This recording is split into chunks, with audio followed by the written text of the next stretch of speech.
Star Trek, the original series, TOS, which aired from 1966 to 1969, has left an indelible mark on pop culture.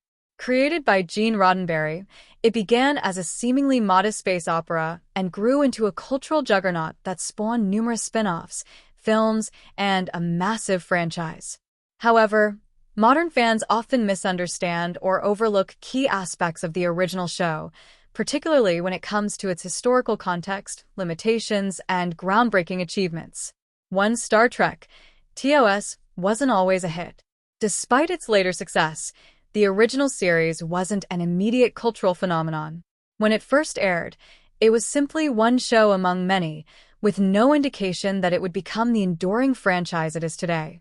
Roddenberry and his team were focused on creating quality episodes within a weekly TV schedule, not on building a pop culture empire.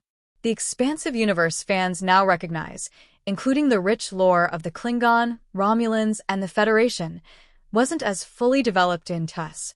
The episodes were often standalone stories, and concepts like canon and continuity weren't as heavily emphasized as they would be in later series.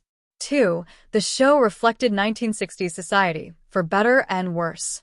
Star Trek, TOS was very much a product of its time, reflecting both the optimism and limitations of the 1960s. Roddenberry's vision tapped into the excitement of the space race and the Apollo missions, portraying a hopeful future where humanity had overcome its divisions. However, the show also bore the cultural markers of its era, including gender roles and diversity representation that haven't aged as well. Although it was progressive for its time, featuring a diverse cast and tackling issues like racism and war, the show still leaned heavily on male, cishet white heroes, while women and people of color were often relegated to secondary roles. Modern viewers might find these portrayals outdated, but they were revolutionary when the show first aired. 3. Gene Roddenberry wanted to elevate sci-fi. Roddenberry had a higher ambition for science fiction on television. Before Star Trek, TV sci-fi was often seen as children's fare, full of cheesy special effects and simplistic storytelling. Shows like Commando Cody and Space Cadet epitomized the low expectations that many had for the genre. Roddenberry, however, wanted to break away from that mold.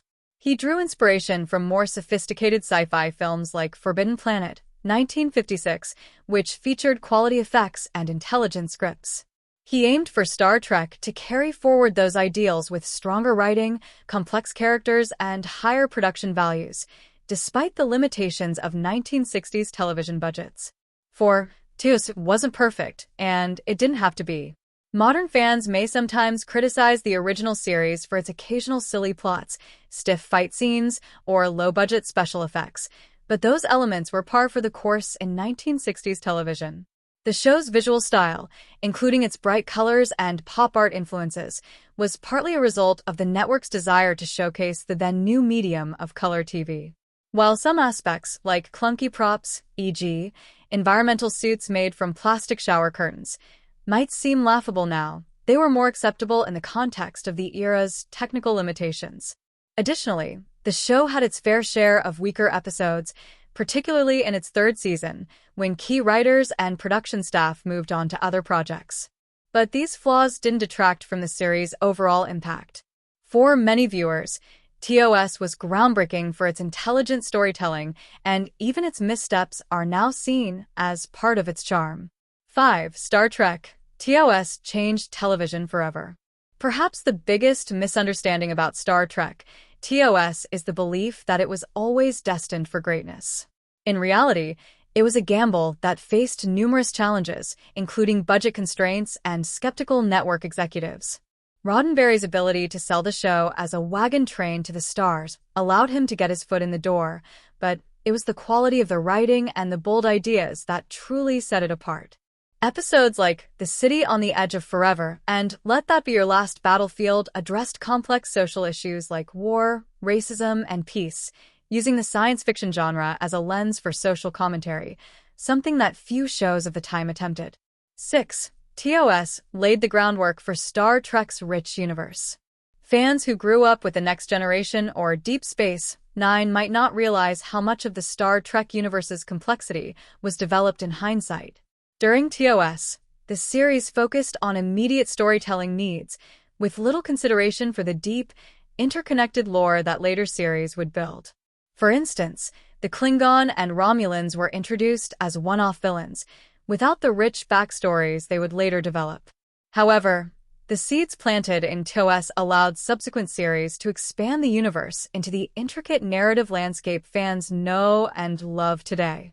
Conclusion: Star Trek, the original series, remains a pivotal work in the history of television, even with its imperfections. Understanding it in the context of its time allows viewers to appreciate the show's ambition and its influence on both science fiction and broader pop culture. Despite its dated elements, TOS pushed boundaries and laid the foundation for a franchise that continues to explore new frontiers. Its charm lies not only in its visionary ideas, but also in the way it used its limitations to create something enduring and impactful.